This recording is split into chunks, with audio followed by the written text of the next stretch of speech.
भजन एवं सत्कर्मों से न सिर्फ परलोक सुधरता है बल्कि आयु भी बढ़ जाती है। इसके साथ योग, प्राणायाम, जप, तप और दान से भी व्यक्ति की आयु बढ़ती है। कलयुग में व्यक्ति के कुकर्मों की वजह से उसकी उम्र घट रही है। यह विचार पुराण मनीषी कौशिक जी महाराज ने फूलबाग शिवलोक धाम में शिव महापुराण की कथा में व्यक्त किए। विधायक एवं कथा संयोजक डॉक्टर सतीश सिंह सिकरवार ने कथा शुभारंभ अवसर पर व्यासपीठ का पूजन किया और आरती की। विश्व जागरण मानव सेवा संघ द्वारा आयोजित शिव कथा महिमा का बखान करते हुए कौशिक महाराज ने कहा कि जिस घर में भगवान शिव की आराधना होती है वहां किसी से बैर भाव नहीं होता है। जो जितनी दूर से कथा सुनने आता है उसे उतना अधिक पुण्यफल प्राप्त होता है। शिव कथा सुनने से वंशवृद्धि बढ़ती है। कौशिक जी महाराज ने कहा कि जिस नारी का पति नहीं होता है भूल कर भी उसका अपमान नहीं करना चाहिए। ऐसा करने से सारे पुण्य क्षीण हो जाते हैं। किसी ग्रंथ में नहीं लिखा कि विधवा स्त्री बेटी का कन्यादान नहीं कर सकती है। वो साध्वी का जीवन जीती है, उसे परेशान न करे बल्कि उसका संबल बने। अच्छी संतान के लिए सात्विक रहे। कौशिक जी महाराज ने बताया कि गर्भकाल में पति पत्नी की जैसी भावना होती है वैसी ही संतान उत्पन्न होती है।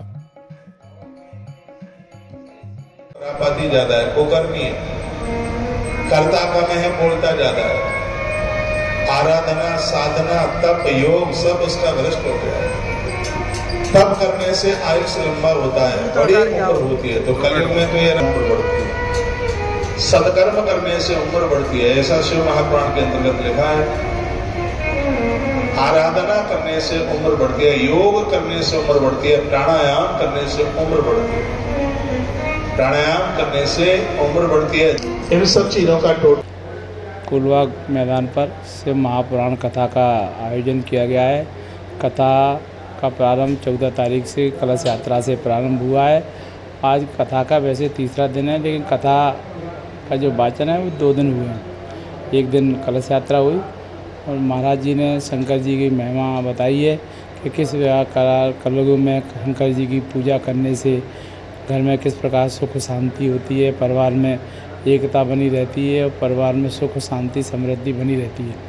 और उन्होंने तमाम तरह के उपाय बताए हैं कि अगर हमारा शारीरिक रूप से कमज़ोर है, औलाद नहीं हो रही, तो उसके लिए कौन सी पूजा क्या करना चाहिए। दुश्मन अधिक है, हमारे दुश्मन परेशान कर रहे हैं, तो दुश्मनों को परास्त करने के लिए कौन सी पूजा करना चाहिए। तमाम तरह के महाराज जी ने पूजा के साथ साथ हमको उपाय भी बताए हैं कि हमें क्या करना चाहिए, कौन सी पूजा करनी चाहिए, कौन से दिन पूजा करना चाहिए और किस प्रकार पूजा करना चाहिए, जिससे हमारे जीवन में सुख शांति समृद्धि बनी रहे। इस प्रकार का महाराज जी का। क्या कहेंगे जो लोग आपको टीवी स्क्रीन पर देख रहे हैं उनके लिए? मैं यही कहना चाहता हूँ कि हम श्रीमद् भागवत कथा, राम कथा तो हमें जगह जगह और हर जगह सुनने को बहुत मिलती हैं, लेकिन शिव महापुराण कथा सुनने को कम ही मिलती है। और शिव महापुराण कथा का जहाँ तक कहना है कि शिव महापुराण कथा में श्रवण मात्र से ही हमारा जीवन का उद्धार है। अगर हम 1 घंटे भी पूरे जीवन में शिव महापुराण कथा को सुनेंगे तो निश्चित रूप से हमारे जीवन में सुख समृद्धि और तनाव रहित जीवन जी पाएंगे। मैं सभी ग्वालियर वासियों से यही कहना चाहता हूँ कि अब 7 दिन शेष बचे हैं कथा में, और अधिक से अधिक संख्या में आकर कथा का श्रवण करें, जिससे हमारे जीवन का उद्देश्य पूरा हो सके।